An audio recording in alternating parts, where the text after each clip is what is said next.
Welcome back to the Reformation, History B354. This is the second lecture of week one. And here I am going to try, to the best of my abilities, to essentially discuss that which was reformed during the Reformation or the Reformation. If we want to look at what was new and what was changing, we need to look at what was before.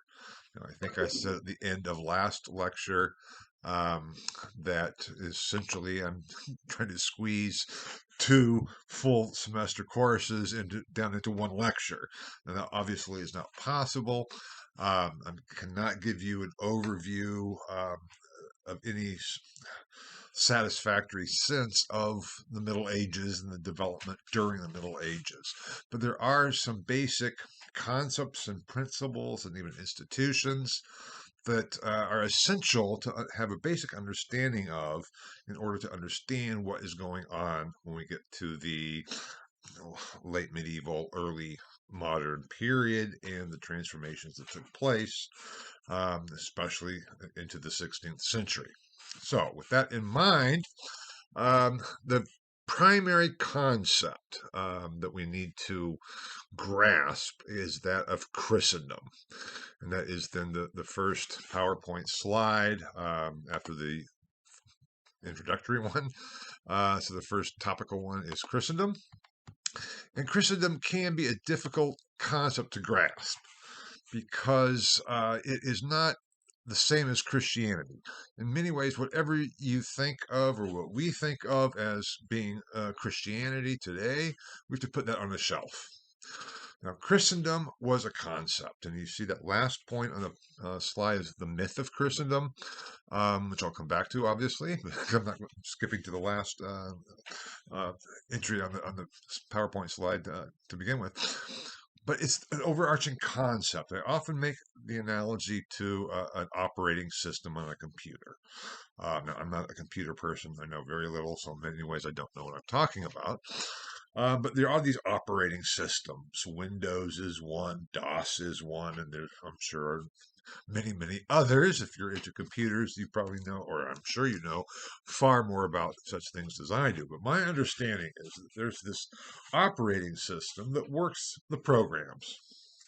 In some ways, that operating system is what I'm talking about by the myth of Christendom. Myth, as I use the term, it's not as we often use it in common language as the opposite of that which is true.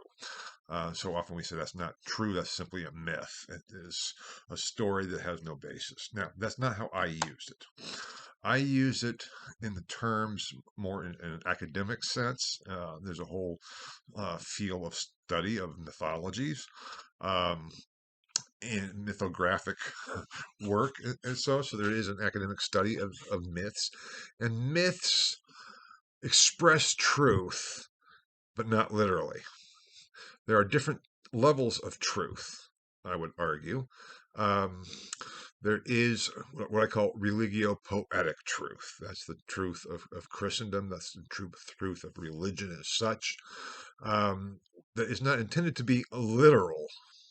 It is intended to be a truth, but not the same as this is a scientific, literal description of a phenomenon or of a thing, an event.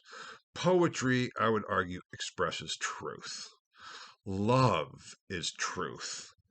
But love cannot be really analyzed scientifically. It misses something, it loses out. The meaning and the truth of love cannot be reduced to, let's say for humans, biological evolutionary development to preserve the species, or mating rituals to preserve the species, because that's what we're talking about on one level. It can't be reduced to that. I would argue that love is greater. There's a truth there, even if it cannot be expressed in literal terms. Now, that's the basis for this myth of Christendom. And in my Western civilization courses and the early medieval courses, I start off talking about the myth of Rome, because there was also this concept of this myth of Rome. Um, that was developed in the context of the what we call the Augustan Revolution with Caesar Augustus, or Octavian, who became Caesar Augustus, and he had to transform the ideology, as I talked about last time in the last lecture, the structures of how we view the world, and just a basic sense of assumptions of how things work, from Republican Rome to Imperial Rome. And he did a number of things and took conscious steps to do so. And one of which was to hire the poet Virgil to write a new history of Rome, which Virgil did in the Aeneid. And there we see this idea emerging of Rome as a divinely sanctioned empire that would be eternal, without end, bounded only by the oceans and the skies, and would be eternal. You probably have heard the phrase eternal Rome, where that's really where it comes from, that Rome is this eternal city as part of the development of the Augustan Revolution.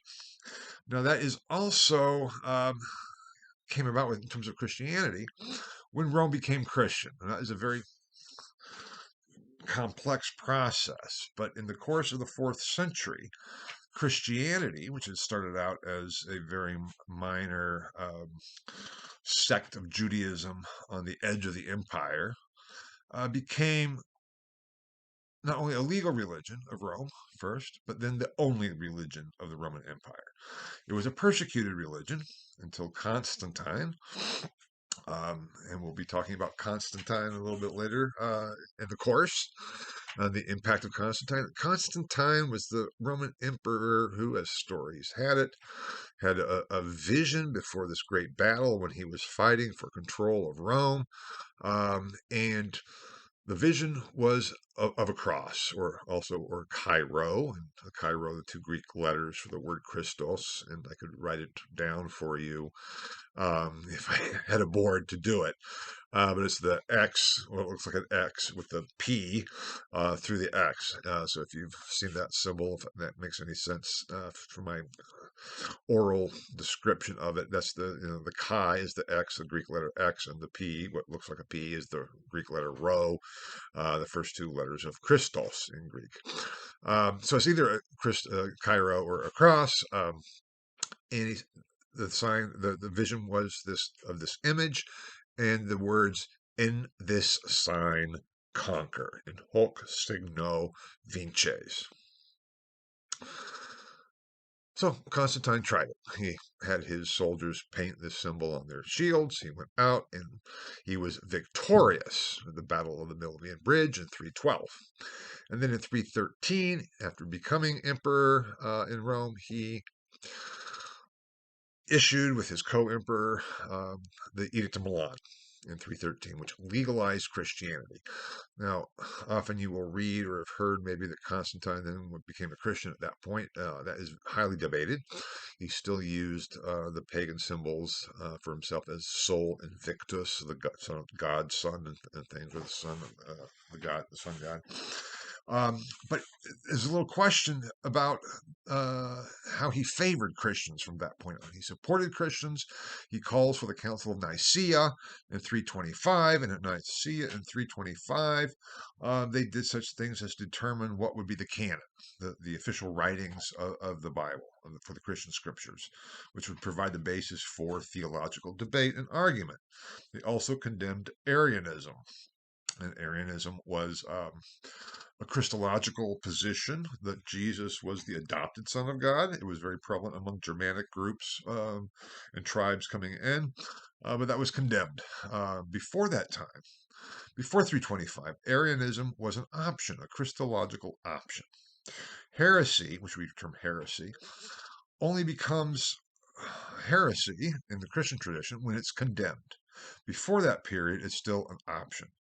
Now, the term hieresis is a Greek term from Greek philosophy, and would refer to your philosophical school, what type of philosophical endeavor you chose to follow. That's what it really meant. It was your sect, your school, your philosophical school. But with Christianity, it became a distinct option that was then contrasted with true teaching or correct teaching or orthodoxy. Orthodoxy is correct teaching, and heresy is false teaching. That became the distinction. Now, just because something is condemned is another important part, does not mean that it ceased to exist. It does not mean that the state went out and persecuted, the church went out and persecuted and killed all the heretics. Not at all. Arianism survived for quite a long time, and it was there. It's just not the official doctrinal position. But that kind of gets to another story. But the point here is that Constantine began to support. He converted to Christianity in terms of his support for Christianity, anyway. Uh, Distinct from his own personal beliefs, let's say, and so to speak. He supported Christians. He called the Council of Nicaea. So here we have an emperor calling a Roman council. He established the institutional hierarchy of Christianity. That is very important. But it was only one legal religion with Constantine. It's only at the end of the century with Theodosius in 391 and 394, a series of decrees, that Christianity becomes the only legal religion, whereby it was illegal not to be a Christian. And this is a matter of state policy. I think I may have mentioned it in the previous lecture in terms of religion. And for Cicero, religion was a civic moral virtue. That too was this idea at this time. To be a Roman, then you had to be pious in the sense of Aeneas and pious Aeneas, or you had to fulfill your religious obligations to God, to country, and to state, and to your parents or family. Those were the three bases of religion, and if you were followed that religion, fulfilled your religious obligations to the state, to God's, to the family, you were considered to be pious. And that's one of the adjectives that Virgil uses over and over again for his hero Aeneas, who becomes the founder of Rome with the divine sanction of Jupiter and the whole bit. Now, another aspect of this, too, with Christianity is that this idea of the fusion of Rome and the idea of Rome, because Rome is not just a city. Rome is an empire. And by Constantine's time, it was a vast empire. And Constantine also then moved the capital of the Roman Empire from Rome to Constantinople, his own city. So that concept of Rome, we're talking about Rome, it's not just the city we're talking about, it's the whole empire. And this empire then, with Virgil and the Augustan Revolution back in the first century BCE, was this divinely sanctioned eternal empire.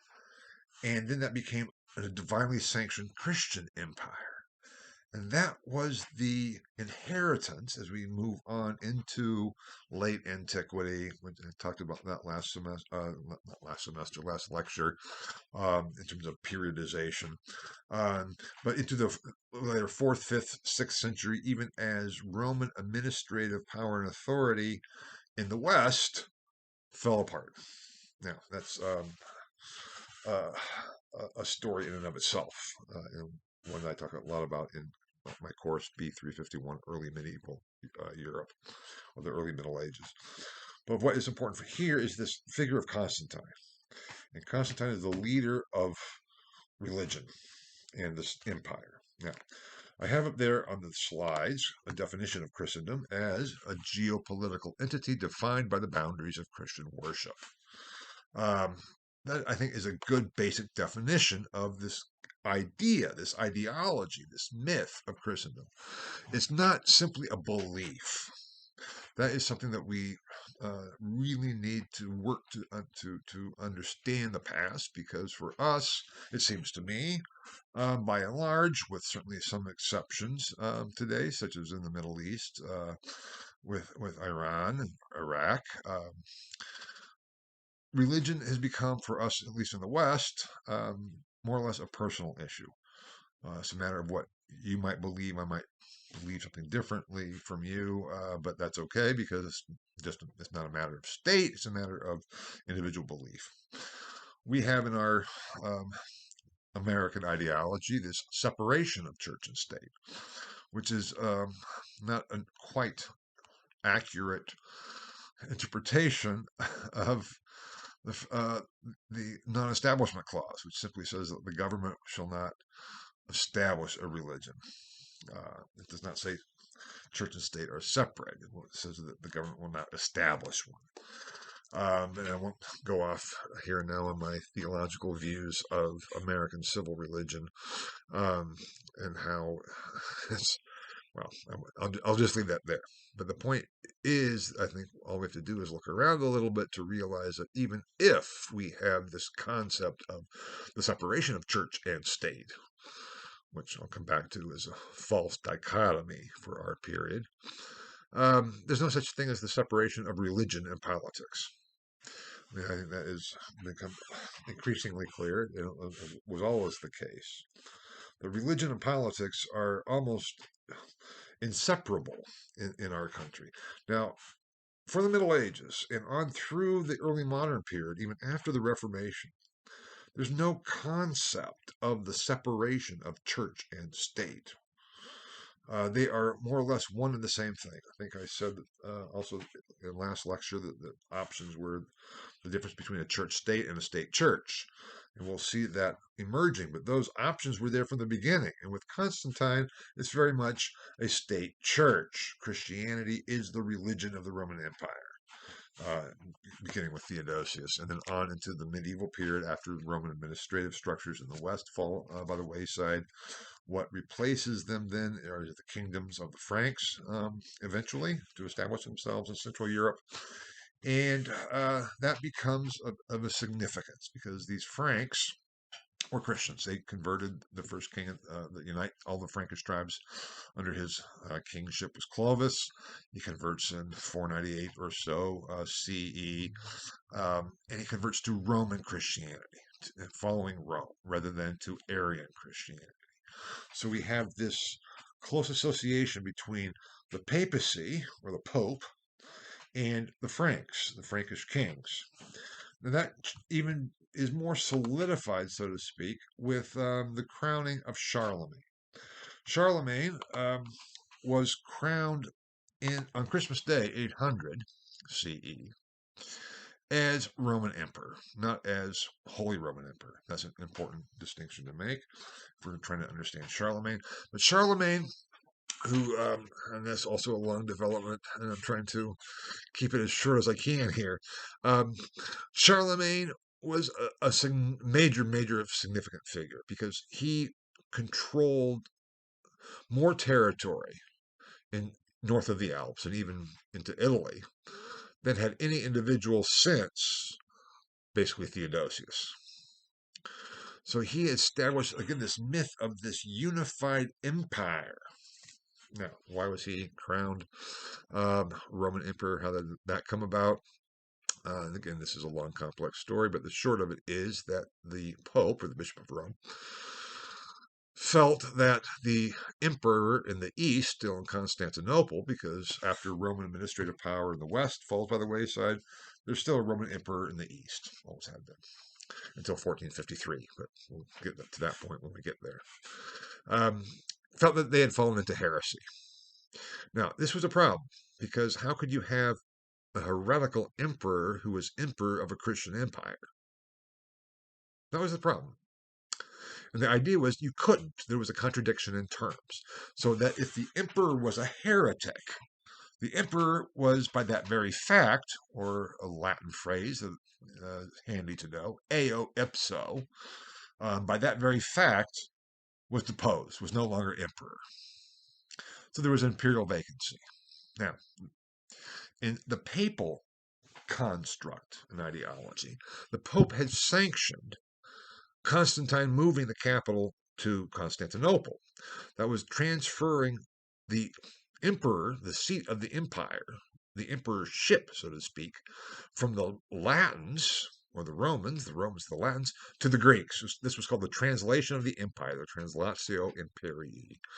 And the Pope then, in the Pope's mind, affected or sanctioned that transfer or translation, translatio in Latin, from Rome to Constantinople, from the Latins to the Greeks. And then, therefore, if there was no longer a Roman emperor in Constantinople, the Pope could certainly then transfer the empire again from the Greeks to the Germans. That was the idea. And that concept of the translatio imperii and the empire is going to be central for our story when we get into the 16th century. That's why I'm going through this background that is essential to understand what is going to be happening later. So, Charlemagne on Christmas Day is crowned Roman Emperor. After the breakup of Charlemagne's empire between his three grandsons in the Treaty of Verdun in 843, there is still someone who has his grandson Lothar has the title emperor, but then we have the West Frankish kingdom run by Charles the Bald and the East Frankish kingdom ruled by Louis the German, essentially becoming Germany and France, or those territories that would become eventually Germany and France. France developed far earlier than did Germany because there was no unified Germany as a political entity until 1871. But the Germanic people was there. The idea of the Germans was there, and the language was developing. And so the empire of Lothar was minuscule compared to his grandfather Charlemagne, and was nothing like the Roman Empire of even of Theodosius, much less of Constantine or Augustus. But the idea remained. And there was for a period of about 60 years or 80 years where there was no longer an emperor. There was a vacancy and because of political infighting. But then in 962 CE, where in our current dating issues of 962, the Pope then crowned a new emperor, and this time it was the Holy Roman Emperor, Otto I. And from that point on, there's the Holy Roman Empire. Now, there's a distinction, you may say it's a fine distinction, between, let's say, the empire of Theodosius, when the empire became Christian, and even the empire of Charlemagne, which was very much Charlemagne's empire that was a Christian empire, from the Holy Roman Empire, whereby this definition, holy, was part of the very definition. It was not just an adjective, it was part of the essential fabric of the empire itself. That is also then foreshadowed in Charlemagne's court when he brought the greatest scholars of Europe to his court to do a number of things to standardize textbooks, the text of the Bible, and well, that's a whole other story. But they started to refer to the Christian people, and then started to refer to the Christian empire. And we'll be talking a lot about the empire as we get into the 16th century, even in the 14th century, starting next week, with the lectures for next week. So that's why this is such a central concept to get and to grasp, this concept of the empire and what that refers to. And in the times when we start talking about it in the 14th century and on to the 16th century, it refers to the emperor of the Holy Roman Empire, which was not, let's say, a centralized, strong empire. Technically, the kings of France and the kings of England and the kings of other kings and princes were all underneath the emperor, theoretically. In practice, that was a different story, and I'll be talking a little bit more about that shortly in this lecture, because there were conflicts there. The idea was, well, I'm an emperor in my own kingdom. But we'll talk again more about that when we get there. But this idea, this myth that we are all one thing. We're Christian Europe. We are Christendom. It's not a matter of belief. It's not a matter of even how we act. It is a matter of Christian worship, which is, the Mass, essentially. Mass and the sacraments and baptism. And that's about it. And then it's only in the 12th century that there begins to be a real movement. As I like to say, once all of Europe is Christian, now how do we make them Christian? Meaning, how do we then bring this geopolitical entity, and how do we affect how people view themselves in terms of living a Christian life within that entity? And that's also then a very long process and complex process in the course of the 11th, 12th, on to the 13th centuries. But if we can see this thing as Christendom, we begin to understand, when we get to the Reformation, part of what is being reformed. And often I have a lecture in my Western Civ classes on the crumbling of Christendom, because this operating program begins to fail, begins to sputter, have problems, not work, and then crash and burn. And what is it replaced with? And we'll be seeing that towards the end of the course. I think I'll get to it. As I argue, is the myth of the nation state replaces the myth of Christendom. But that's jumping way ahead of things. Now, given that concept, and that's a very important concept to have, there's some other institutions, structures that are also essential for understanding what will be happening in the course of the 14th, 15th, on into the 16th centuries that I need to address. I want to address, even if very briefly, and I'll try to keep it as brief as I possibly can. And the first of those is manorialism. There we have, if you look at the slide, PowerPoint slide, manorialism. I have it defined as the social and economic system of Christendom. Now, manorialism comes from the manor. It's the basic unit of agricultural production. I could talk a lot about that, which is too is a complex development. But the point here I want to make is that the economy of Europe was predominantly agricultural, and it was so actually predominantly agricultural until the Industrial Revolution, beginning of the later 18th century and on to the 19th century, even though there were many developments. But the foundation of the economy was agricultural, and the foundation of the agricultural economy was the manor, led by the lord of the manor, who often was a knight, but didn't have to be. And the people who worked on the manor were peasants, and this was a system of mutual obligation. Now, manorialism and feudalism, which I'll be talking about next, are distinct, even if there are apparent similarities. They're very distinct systems. That is not all that important for this course, but I want to emphasize that, to make that point here and now, that we need to keep those distinct, if possible. In manorialism, the Lord was responsible for taking care of his peasants.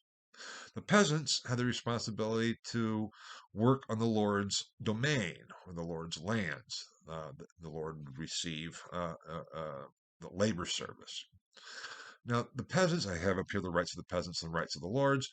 The rights of the peasants also were to farm and hunt and fish and to collect firewood. They also had land that they could farm themselves and use the product of that agricultural endeavor for their own use. But yet, then they also had to work on the Lord's land, and they also had to pay taxes from what they fished and farmed and produced themselves as well. So the rights of the lords were to receive taxes from the production. The responsibilities of the peasants were to work on the Lord's domain and to pay taxes in kind. The responsibilities of the Lord was to protect the manor and its inhabitants, and provide for the well-being of the manor. I'm just reading there from the PowerPoint slide. But that included the spiritual well-being for the parents, for the serfs and the peasants. In every little village, there would be a parish church. And that last entry there is the proprietary church. The Lord of the manor viewed that as his church that he's providing for his peasants. This spiritual and temporal distinction was a big one. I said there's no such thing as a distinction between church and state. I may come back to that, and I will come back to that next week. I think it will be in the second lecture next week. But the spiritual and temporal division was very important in the distinction there. But here early on, with this idea of proprietary church, whereby the churches was seen by the Lord as this is my church that I'm providing for, I'm responsible for providing for to the peasants. That also extended all the way up, so to speak, so that a king or a prince or even the emperor viewed it in many ways the same way. I am the person responsible for my people.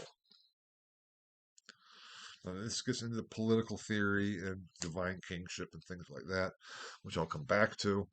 Um, but it was a source of conflict, and we'll see that shortly when we get there. So that is then manorialism. What I want you to know about manorialism for this point. Feudalism then is the other basic structure or institution that is important to know. And feudalism, as I define it here, was the political and cultural system of Christendom. It was based on also mutual responsibilities. And I say this is distinct from the manor because feudalism was um, ritualized. It was between knights and nobles. It was always between nobles within the nobility. I'll come back to the nobility in a minute and how that should be defined. And I'm not going to go through the whole issue of feudalism and how it developed and the debates over it and all those things, but it was a lord or a king would grant land to one of his vassals in exchange for military service. So they might say, okay, I'm King Eric. Bob, I'll give you, this parcel of land, this province that you can govern as your own if you can provide me with, I'm making this up, 100 knights when I need them. Now, a knight was the lowest level in the nobility, was the knighthood, or let's say the point of departure. Every noble is a knight, but not every knight is a high level, wealthy noble, even though compared to the peasants they are. The definition is a mounted warrior. So a knight would have to provide for full armor, war horse, all the means necessary to support that economically and practically. So you can begin to see, so that would be blacksmith to provide the armor and the shoes and stuff for the horse, agriculture, food for the horse, food for me, food for the people who are working there, and it builds up in those senses. So a fief, technically, was the amount of land necessary to support one knight. But practically, you can have a fief be an entire province or entire region. An entire dukedom could be seen as a fief held of the king. So there's two different uses of the term. The technical definition of a fief or a feudum, that's where the word feudal comes from, because the Latin word for we refer to as fief, which is Old English, and Latin is feudum, Feudum, which was that grant of land. Now, that will become important because it is an issue of mutual responsibilities and problems within the structure itself. One of the other terms up there is subinfeudation, and this becomes problematic because if I am a close friend of the king's and the king grants me, let's say, the Duchy of Burgundy, says, Eric, this is yours, Duke Eric, you can be Duke of Burgundy. Just provide me with enough knights when I need you so we can fight together and protect ourselves. I say, fine, but let's say I thought, I can really work this system. I can go to one of my friends and give that person, let's say, part of the Duchy of Burgundy to rule. If they will provide me with knights. And so the same issue applies. And so one person could be the vassal of a lord, and yet the lord of vassals. That's what the subinfeudation term really refers to. And if we take this down far enough, down the hierarchy, we can see that there could be conflicts. If on the lower levels of the pyramid, so to speak, if down here a prince gave a fief to someone who would also receive a fief from someone over here, but this person actually, going up the hierarchy, was a vassal of an enemy of the other one. There could be conflicts over that. And that is very important to keep in mind as we go forward to see how these things took place. But there were not only that problem of subinfeudation potentially, but also just inherent problems in the structure of the feudal system that were not seen at the time and only became apparent as the cracks made themselves known. So I have a separate slide, the inherent problems, or what is it? There's the inherent problems in structure that is still within the feudalism. And here we have the first entry as the three orders Now, the problem with this is that feudalism is also was codified in feudal law in the 12th century. So legally, it is defined, which is not always the same as what was the actual practice and how did it arise and what was the origins. When we have laws today, doesn't mean they're always followed. The speed limit on Interstate 465 is 55 miles an hour. How many people driving 465 drive 55 miles an hour? Very, very few. Now, my point being here is that the law does reveal a lot, but it doesn't necessarily reveal the actual practice necessarily. And that's an extreme case. I know that. But the law is also important. And once they codified, just been written down and written in books. And these three orders were the codification of the feudal order. And that word order is important. The Latin term ordo is one that meant numerous different things. It could mean order. It could mean a group, a designation. It could be a monastic order, as I'll talk about shortly. It could be a knightly order later on too. But here we have the three orders, the three basic classifications of peoples. Now, it's not necessarily wrong to view these three orders as three classes, but the term class, referring to people, is a 19th century term dealing with Marx. So it's not technically true to use it going back. It has been, so it's not that big of a deal. One of my professors in graduate school studied Germany, and he started off wanting to talk about, Hitler and how did it all come about with the peasants and the people who supported Hitler, and he had to trace it all the way back. And his book that came out, which was a major book, was the peasant classes in early modern Europe. And what he showed is that using that term class within the peasantry, that was a wide variety of different classes of peasants, from the very poor, indigenous, almost basically slave-like peasants to actually very wealthy peasants. The problem here was these three orders included everyone. There were those who fought, or the nobility, those who prayed, or the clergy, and then everyone else, or the peasants, those who worked. So these three distinctions, the nobility were by blood, and they were by blood were warriors. The clergy were the ordained, and that is something we'll come back to again next time, next lecture. What does it mean to be ordained? That is a major issue. And then people who worked, the peasants. That's all well and good, ideally, but especially when you have clergy who are also nobility, when you have bishops and archbishops who are from the nobility, there is a problem there. When you have peasants, at times who become more wealthy than the clergy or some of the lower nobility, there is a real tension. And these three orders, they're legal designations, yes, but practically it's a problem, or it could be a problem, especially when we have the rise of cities, towns, and communes, and a whole other class or designation of people who were technically, legally categorized as peasants. Because if you're not part of the clergy and if you're not part of the nobility, you are therefore, by definition, a peasant.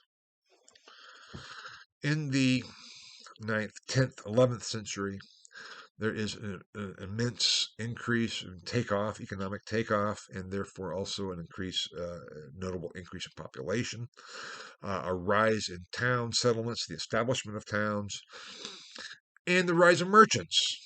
And so we have this development of this whole merchant class, if you will, even though I don't like that, or artisan class, within the towns, within the cities.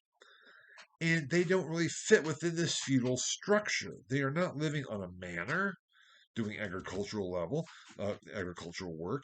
They are not receiving a fief from their overlord. They are underneath a lord, but they are of an increasingly populous town functioning in and of themselves. Now, what is significant about that is that these town people, the merchants, the bankers, the artisans, were developing, and they wanted to govern themselves.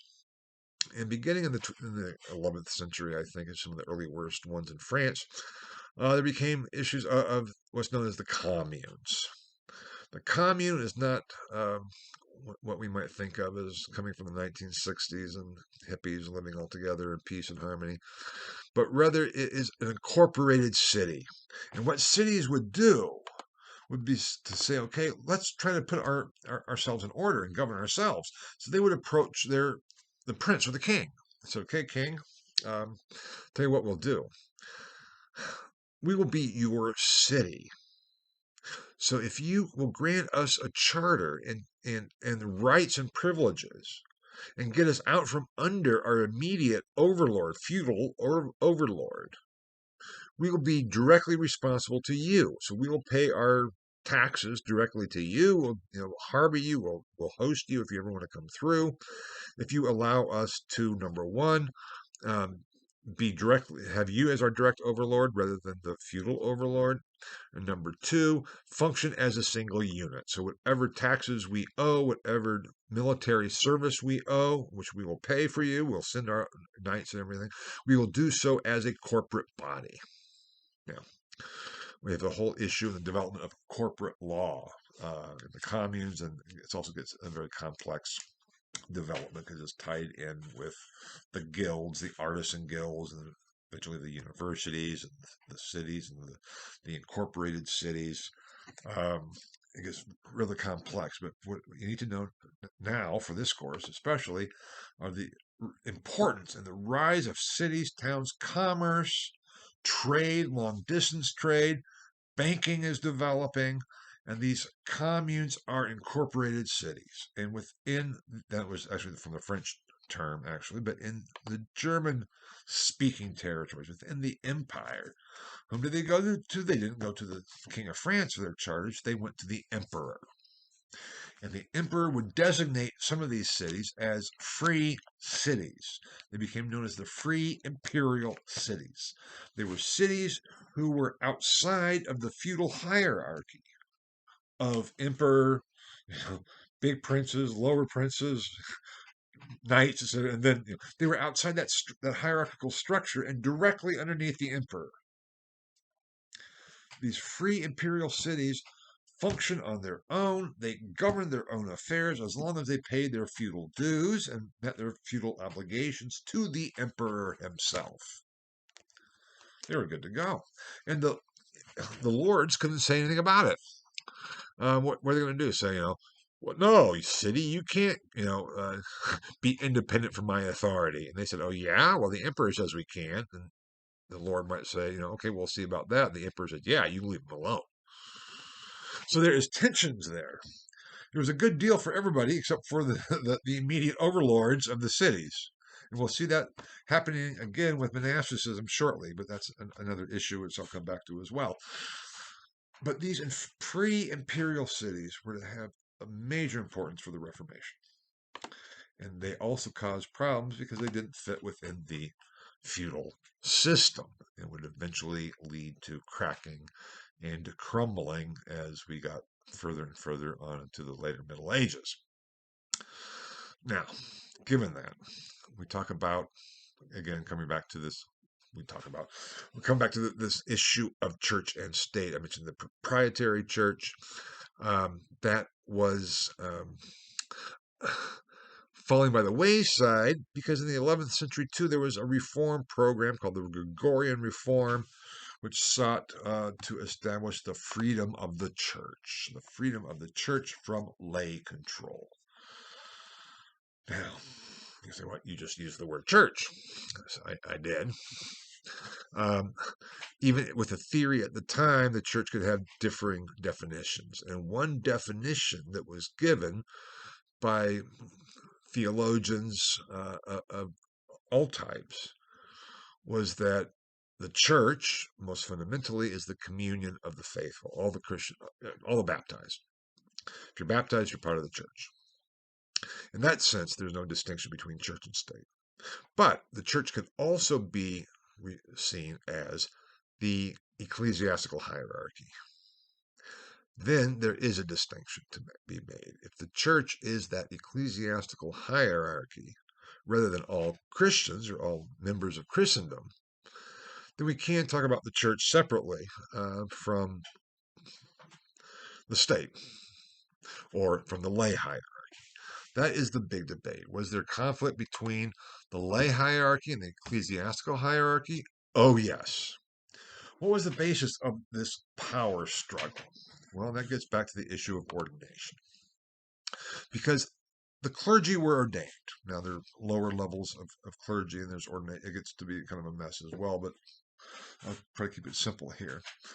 From the local parish priest up to the Pope, they had all been ordained. And that means that they went through a sacrament, or especially a ceremony, whereby their souls were changed that allowed them, the clergy, to affect the sacraments. And I'll be talking about the sacraments, separately shortly. Their souls were changed. Therefore, a parish priest could go in and say Mass at the words of institution, elevate the elements, and say "Hocus Corpus Meum," and say, and that would be changed. Christ would be physically present. I'll talk about that shortly too. That is an awesome responsibility, an awesome power to bring God here physically in the bread and the wine, body and blood. The emperor could go into St. Peter's, say Mass perfectly in Latin, and nothing would happen. There'd be no transformation. There'd be no transubstantiation. The emperor did not have that power. The clergy could absolve one from sins. The emperor could not, nor could any other prince or laity. So there is a huge distinction in power, the type of power, and it caused conflict over and over and over again. In many ways, the Middle Ages, especially the High and later Middle Ages, simply continued conflict politically between ecclesiastical power and lay power, laity, or everyone who is not ordained. Now I have up here too, let's see, where are we? The hierarchies here in general, and it gets more complex. This is the ecclesiastical and lay hierarchy slide, where you will see on your left, as you're looking at your computer screen, ecclesiastical hierarchy with God at the top. God is always at the top. Then Pope / College of Cardinals, I'll come back to, archbishops, bishops, priests, and people. The lay hierarchy was with God at the top, emperor, kings, dukes, counts, margraves, knights, and people. So, the problem here is that there is overlap, not only with the people, but then with, as I said before, the nobility. The archbishops and bishops were also often indistinguishable from dukes and counts and kings. That is important to know. They're not, let's say, sweet little spiritual people. They are nobles who are fulfilling a function. We're talking about prince bishops. Prince bishops are just that. They're princes. And this is, again, a complex development which I can only briefly touch upon. So that within these hierarchies, both viewed themselves, both the Pope and the Emperor at the top, viewed themselves as ruling for God. And there's a whole process whereby the Emperor at first was referred to as the Vicar of God. It's a long process before then the Pope and the papacy starts referring to itself as the Vicar of Christ. And it becomes a real problem. It's not until Innocent III in the 13th century where this papal monarchy really develops and is established.